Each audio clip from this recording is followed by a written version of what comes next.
Wonder why, mortality rate for infants was so high. My mother's mother had like 12 kids, and I think 5 of them survived to adulthood. The least is God, and that's right. It's like, their birth control happened after the fact. She was like, oops, another one slipped through. I gotta knock them off somehow. Too many mouths to feed. In the 1500s, houses had thatched roofs with thick straw piled high and no wood underneath. It was the only place for animals to get warm.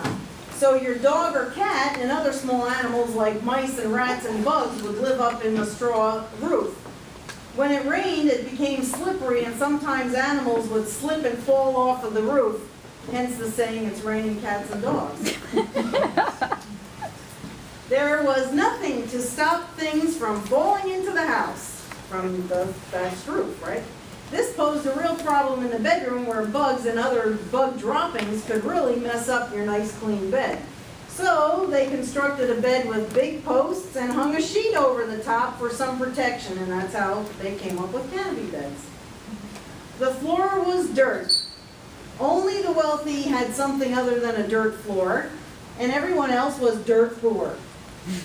The wealthy had slate floors that would get slippery in the winter when they were wet. So they would spread thresh on the floor to keep their footing, spread straw on the floor so you wouldn't slip. As the winter wore on, they kept adding more and more thresh to the floor. So when you opened the door, it would start slipping outside. So they invented a block of wood to place at the entry of the door as a threshold that would hold the thresh in. They cooked, this is my favorite one, they cooked in the kitchen with a big kettle that always hung over the fire. Every day they lit the fire and added things to the pot. They ate mostly vegetables and did not get much meat. They would eat the stew for dinner, leaving the leftovers in the pot to get cold overnight, and then they would start over the next day. Sometimes the stew had food in it that had been there for quite a while, hence the rhyme, peas porridge hot, peas porridge cold, peas porridge in the pot, 9 days old. Sounds like something my mother would cook. Because she wouldn't waste anything. You were eating it. Sooner or later, you were eating it. And my aunt's favorite thing to do was on Saturdays, get out a big old pot, and on Saturdays she'd take the entire weeks of leftovers. Didn't matter what it was. Throw them all in the same pot. Stir it together, heat it up, and that's what the boys had for lunch. The girls, we just didn't eat lunch. Like, okay guys, enjoy it. Spaghetti, casserole, whatever, throw it all in there together. Oh God, that was disgusting.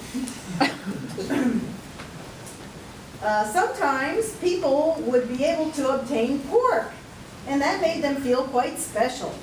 When visitors came over to visit, they would hang up their bacon on the wall to show off.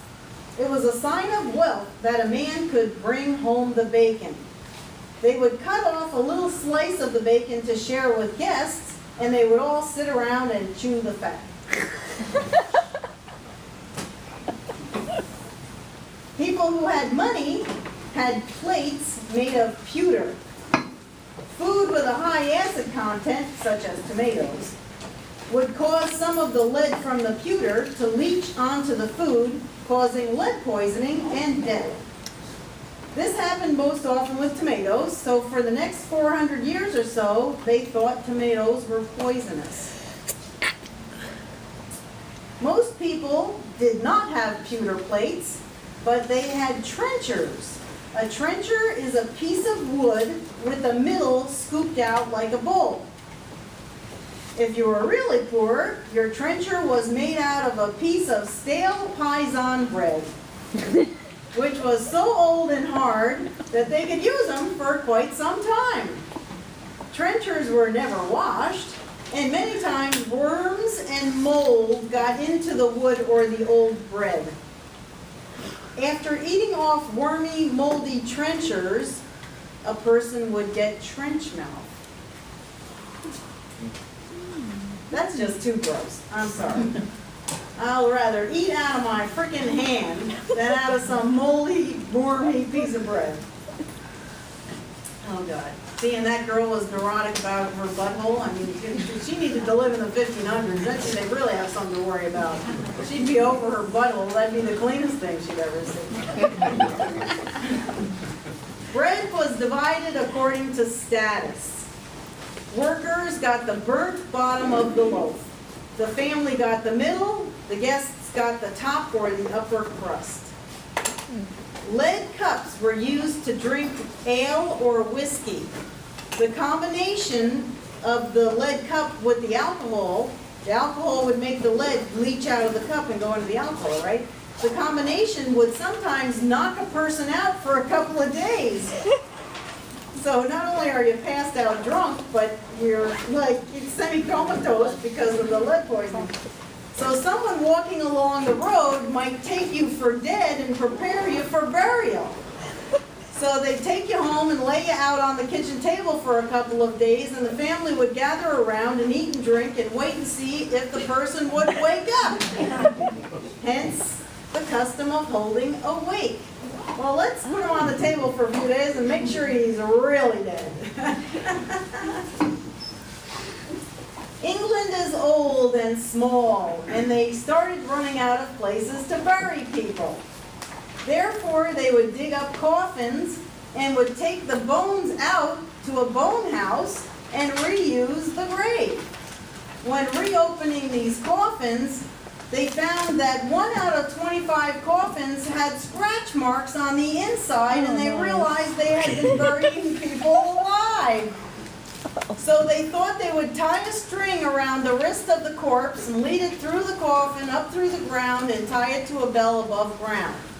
Someone would have to sit out in the graveyard all night long, the graveyard shift, to listen for the bell.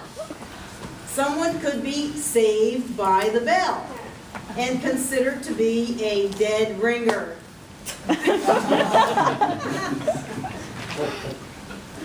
Oh, God. Okay, got a strong stomach? We still have time for maggot medicine. The lady in this movie is so cute. You're like, I don't know whether I love her or I'm totally grossed out by her, but